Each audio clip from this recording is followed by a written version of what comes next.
So what's the recipe for great communication? If we were going to think about our communication as a meal, what are the ingredients that we need to have present in the meal? How do we put together a great meal? Well, let's think about it this way. There are really 5 ingredients that have to be present all the time for great communication to be possible. All right, the first ingredient is clarity. How do you make your point clearly? It's got to be clear. The second ingredient is brevity. How do you get to the point quickly? How do you not waste people's time? The third ingredient is context. How do you help people see how your point or how your message fits in for them? How does it make sense for them? The fourth ingredient is impact. How do you make it stand out? How do you make it memorable? And the fifth ingredient is value, which is fairly self-explanatory. How do you make your message valuable for the people who are consuming it? 5 ingredients that will go into every communication meal: clarity, brevity, context, impact, and value. Okay, great. So we've got our ingredients.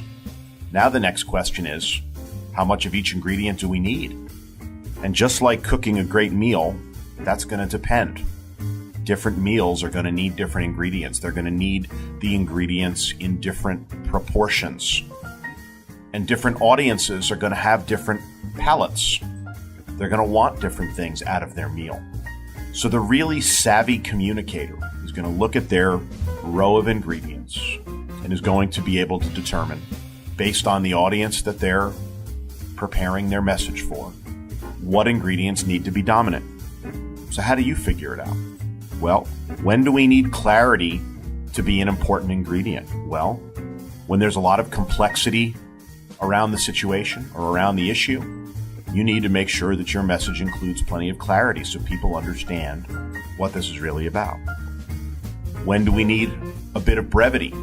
Well, when time is short, when we think attention spans are short, when your audience is going to be very, very senior, you want to make sure you have enough of the brevity ingredient.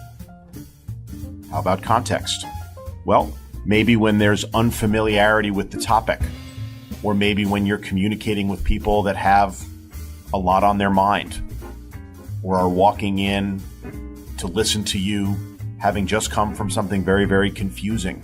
You probably want to make sure you use plenty of the ingredient context. How about impact? When do we need to have a lot of impact in our messaging?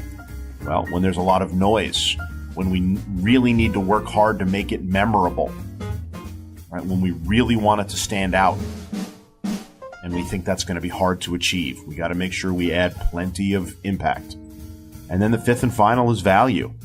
And I think when there's skepticism, when there's choice, when there's competition, when a decision has to be made, and there are other choices that could be made, we have to work hard to make sure that there's plenty of value in the meal that we're creating. All 5 of these ingredients are going to be present in every meal that you create, in every communication that you put together. You always want to make sure that you have some clarity and some brevity and some context and some impact and some value. But depending upon who you're cooking for, depending on who you're preparing for, you're going to make choices of which of those ingredients needs to be most dominant. Think about your communication like you're preparing a meal for an audience and you want to impress them. You want them to have a great experience. And different audiences have different palates, which means you have to adjust the ratios of the ingredients depending upon the situation.